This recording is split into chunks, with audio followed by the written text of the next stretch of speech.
So today we're like, okay, we're going to sit down and we're going to start recording. And Miss Madiha here, she shows up, rings the doorbell, opens the door, and we're twins. So that was not intentional. I think we've just discovered that we're at an age in life that black is always right. I want to talk a little bit about the fact that that's just also us, right? Like we are so similar and we think similarly. And we've always said this, right? When we were younger, we used to choreograph dances together. Younger or like still middle It age? started when we were so young that when we choreograph dances separately, we'll often come up with very similar moves At the same exact time. at the same exact time. That's literally who we are. And we can go years without talking, and we have done that. I mean, it's been many years of friendship. There's going to be some ups and downs, right? But we still think so similar. I think we were like-minded today. All right. So I think to start, one of the things I would love to talk about is being an auntie. Okay. We said the A word. When was the moment in your life when you're like, it all kind of came together for you and you realized that like you're in auntie mode? Yeah, so I think that I am not necessarily somebody who can read the room often. So things need to be verbally said for me to like come to that realization. So I think it took a while into my 30s to even come to that acknowledgement. And so it was actually your daughter's birthday party. I think it was like 36 at that time. And there's a bunch of rooms with bouncy houses. And it's really crowded. One of the rooms is really crowded. And that's where everyone's like gotten together to sing happy birthday. And this one boy goes, Auntie, can I get through? Because to me. And indeed, he was talking to me, and it made me go, "Wow, I'm an auntie." And whatever sense of like self awareness that it comes with, it took that long. But that I think is like when I first realized that I was officially an auntie. Interesting. I give you a lot of credit because I think you realize it far. I was like in my 40s. Okay, so here's the story. So, as like Madiha mentioned, we like to dance. We grew up dancing. It's like a strong part of our identity, but not like formal classical training, just like in our basement dancing. Watching Bollywood videos And like we're Madhuri and Ashwarya. Like this was our entire childhood. So we always dance at weddings. We always dance at events. We're always the ones that people are like, come on. So we were in Pakistan for Mon's cousin's daughter's wedding. Now he's got like some cousins that are far older. So they have children that are now adults. And so this was the first kid from like the next generation of family that was getting married. So it was Imran's niece, right? She's getting married. And so I'm at one of the events. It's maybe the Mendi or a Dhoki. One of the older aunties, the moms was like, oh, Samara, you should dance too. I was like, yeah, I got you. I'll be there. And so I give the younger kids like the music that I want them to play. And then I see the kid make a face at me a little bit when I'm like, oh, I'm going to do a dance. And he just looks at me sideways. And I was like, that's weird. Wonder what that's about. I put it aside. And then I watched dance after dance after dance of like this girl that's getting married, the bride, and her siblings and her cousins and her friends. And I was like, oh my God, I am that auntie. That was the first time it connected. You know what auntie I'm talking about?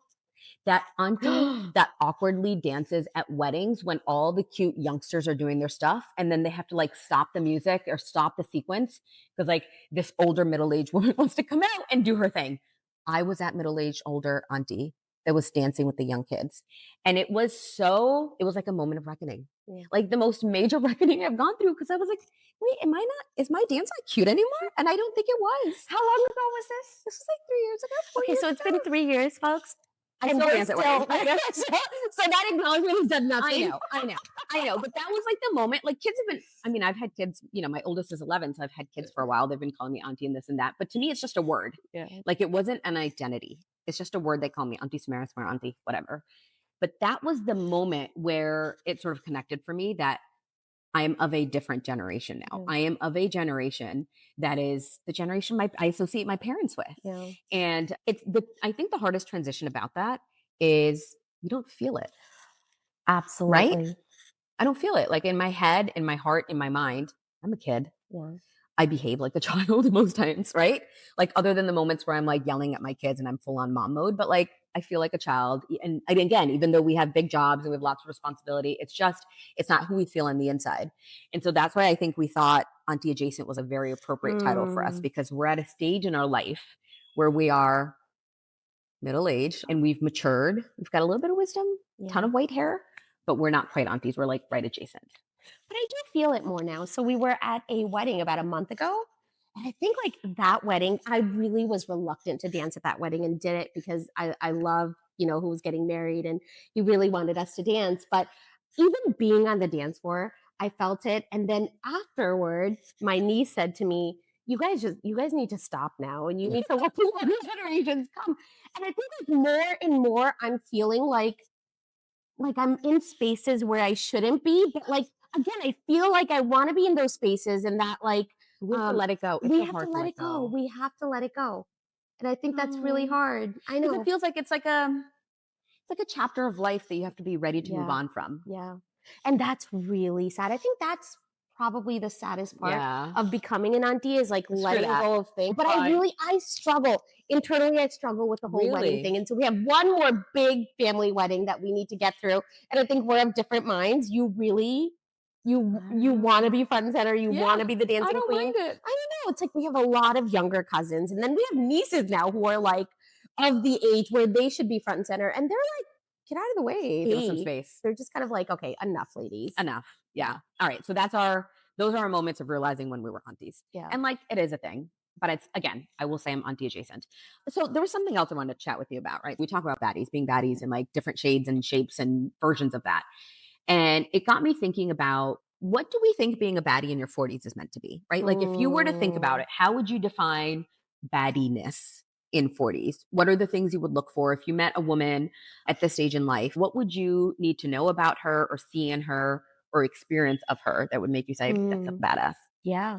I mean, I think that I gravitate most to and appreciate in other women who are in their 40s, and I think myself and you as well, like unapologetic, right? When somebody is completely unapologetic and authentically themselves. I think it took a long time for me to feel that way. And I think even up until my 30s, I didn't feel like my authentic self. And in 40s, I think flowing through spaces in ways where you are just yourself and you Yeah. let people see yourself is so important. And I'm talking about not just socially. Socially probably was the hardest for me. I've always been a little bit socially awkward, which I think Oh is my God, me too. right.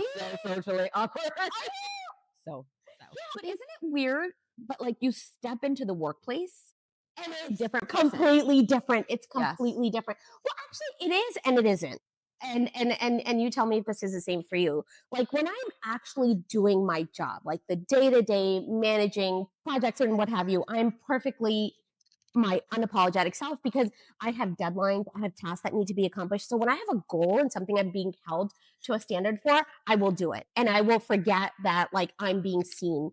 But when I step into the rooms, like the bigger rooms where I'm given a seat at the table and I am acknowledging titles and looking around and seeing how I'm different from others, that's really where I think like that awkwardness and that anxiety comes in. I think that when I have to do my job, no problem. When I'm stepping into these spaces where there is a realization and acknowledgement that like my traits and characteristics are going to be measured against others to some degree, that's where it comes back. Yeah. But I think our social awkwardness manifests differently as well. You have like an RBF, 100%. right? 100% resting bitch face. Like, I often wonder that, like, when I enter into a new social setting, I'll be very quiet, very observant. I am not someone that will just walk up to someone and construct a conversation. I feel very uncomfortable. I think you're much better at it. You talk about how moving to the suburbs has just made you like a just bold Yeah. and like unapologetic, Yeah. right? To go up and just, I can't. I cannot do that. Even in that, there's some social like anxiety, right? Like because there's a fear that like no one else is going to talk to me and I have to go strike up a conversation to the point where like I'm too high energy and somebody who's like, it's 9 a.m. I'm just at a soccer game, like chill out. So I think my social awkwardness can manifest into different ways. Either I'm overstimulated or understimulated. So we were talking about being unapologetic. We're not implying like somebody who doesn't give a shit about hurting Yeah. people's feelings.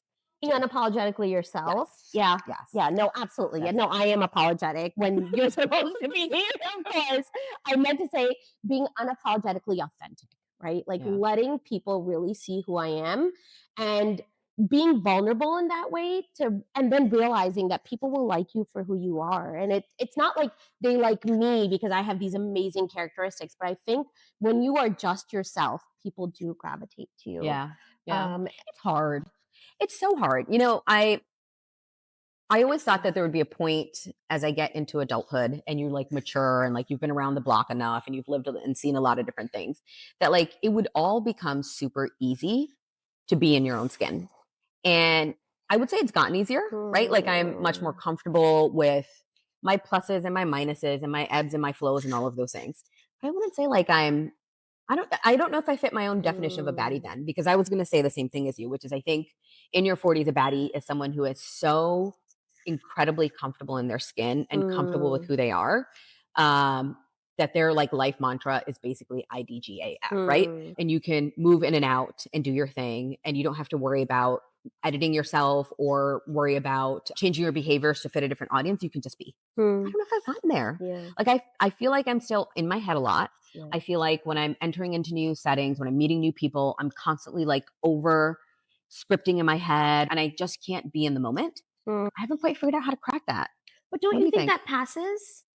I Yeah, think but that it takes me a long passes. time. Yeah, It takes me a yeah. long time. But that's okay. Yeah. No, I think that's okay too. And I don't think that ever goes away. But challenging yourself to do things that you would otherwise be scared to do and then seeing yourself shine Yeah. is has been really really awakening for me. I'll give you folks an example. I like have never gotten involved in PTAs, right? And so recently I got involved and participated in something that like others have already been in it. Again, I'm new to the suburbs. I had no idea. It's a whole scene, girl. It's a whole The thing. PTA scene PTA is is a a whole whole thing. scene. And I have to tell you, these women work so hard and they're so dedicated, and it takes so much discipline and so much coordinating to do what they do. And props to them, right? And of course, that comes with drama and all the other things. But Yep, yep. I had overall a good experience. But kind of coming in and taking on a big project that I was sitting in the back for a little bit, and I had the co-chair who was helping me do everything. And then I got a call from the PTA president who was like, "You need to get on this. You got to get into this. There are a bunch of tasks that need to be done. Like, where are you? What's happening? We're not getting any updates."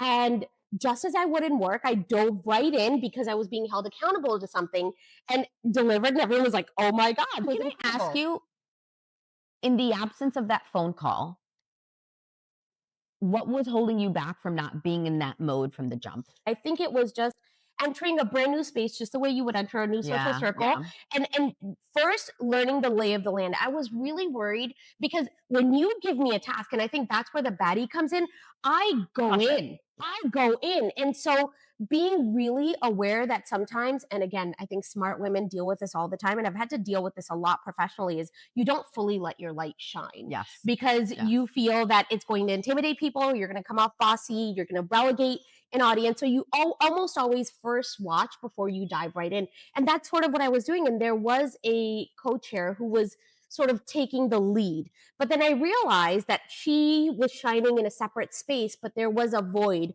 that I needed to fill. And as soon as I figured out the void and that call happened, Then you I switch it on. just, I, Yeah. so yeah, I don't know if it was social anxiety. It's more just kind of sitting back and getting the lay of the land into a completely new social space. Yeah, that makes sense.